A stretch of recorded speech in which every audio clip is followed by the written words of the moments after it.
Last year I came to Gamescom and I learned a new German word, Nierenstein. That's the German word for pain. Actually, more accurately, that's the German word for kidney stone. I spent all of last Gamescom in the hospital. This year it's gonna be different. I am gonna see everything. I mean, everything there is to see at Gamescom. As you can see, everyone is really excited. I am one of them. There's a giant robot right behind you right now. Let's get out on the floor, let's go! E3, Comic-Con, if you think those are the biggest gatherings in entertainment and gaming, think again, because you're wrong. In 2019, Gamescom hosted almost 400,000 gaming fanatics. That's 400,000. That's more than twice the attendance of Comic-Con and 400,000 more than E3 2023. This year is looking to be one of the biggest showings yet.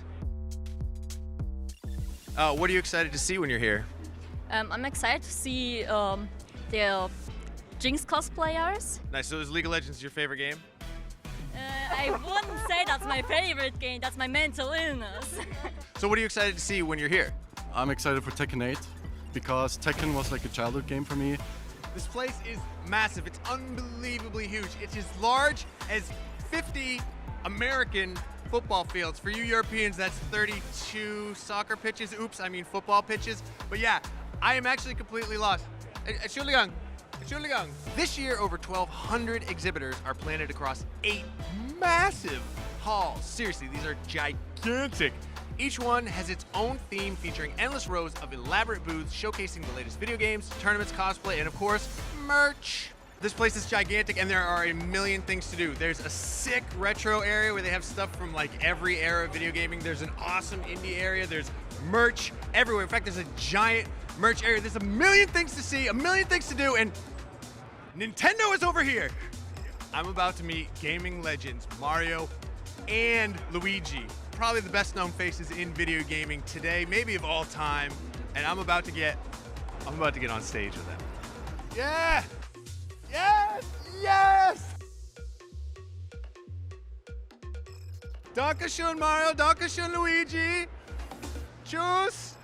We're at Family and Friends, powered by Lego. There's all kinds of crossover Legos here, which is kind of the perfect place to be for that. So we've got video game, we've got Sonic Lego. On the other side, we've got Minecraft Lego, and people are just like pilfering through piles of green Lego bricks. I think they're trying to either find diamonds or just get resources to build their first home. On the other side of that, of course, we have the classic Super Mario Lego. So yeah, best of both worlds at the Family and Friend Powered by Lego section here at Gamescom. Out here on the floor, I found the Lego versions of 2 absolute legends. Hey, how you doing? Oh, awesome. What brings you to Gamescom? Where are you guys coming from? Italy. Wow, Italia. Thanks, guys. Cheers. Oh, I see. No, I don't. You know this is the best-selling home computer of all time, right? Do you know people are still developing games for the Commodore 64? Oh my God, look at all of this. Of course, it's the most popular one. That's the full setup. He's got the joystick, he's got the actual Commodore 64 and the Commodore 1084 monitor. I have a Commodore VIC-20 at my house, which is the predecessor to the Commodore 64. Unfortunately, the VIC chip, which is the hardest one to get, is bad. So I don't actually have a Commodore VIC-20. I have a Commodore piece of plastic and metal. Okay, so these are Atari home computers. A lot of people don't know that Atari made home computers, but they did. They're most famous probably for like the Atari 2600, which unfortunately was the game console that was at its peak when the entire video game industry collapsed. But they also put 8-bit home computers. The 800 was like the most powerful one that, you know, a normal person would probably have. You have an 800 XL. You have a 600 XL, which I didn't even know about. So I'm learning something here already, and I like that a lot.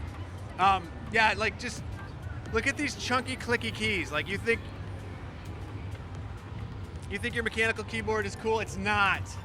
Donkey Kong running on an Atari 130 XE on a green phosphor screen. The best kind of phosphor screen. No, I take that back. the second best kind. Amber phosphor is the best kind. And yeah, and that's an Atari original, beautiful, old piece of hardware that I love. I'm already overwhelmed by how, whoa, okay, this is something that we never had in the States, but every sort of British person my age fondly remembers the Speccy ZX.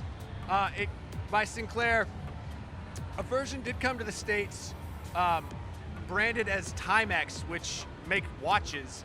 I don't know why, but yeah, Sinclair ZX Spectrum, the Speccy. And again, everybody my age from the UK loves and remembers their Speccy, talks about it so fondly. So let's go. First of all, we have a giant Sony Trinitron, one of the best CRTs ever. These are becoming increasingly expensive because they're becoming increasingly rare because nobody's making them anymore. And aside from that, everybody who knows what a good TV is buying them now. But he's playing Virtua Fighter on the Sega Saturn, which is a console I briefly owned about 5 years ago because I never had played it before. I had to have one. I imported one from Japan, played it once, and then I sold it. And this is the most important haul of them all. Do you want to know why? Because it's where our live studio is located. This is where we're going to be covering Gamescom all week long, including our tremendously enormous awards show where we're showing off the best of Gamescom. Also, I'm going to be on that stage and I'm going to be throwing prizes to you, the fans, so make sure you're here. For everything else, I should probably get going because I've been exploring Gamescom for 2 days. I actually haven't gotten any work done, and I think people are starting to get a little frustrated. So, bye.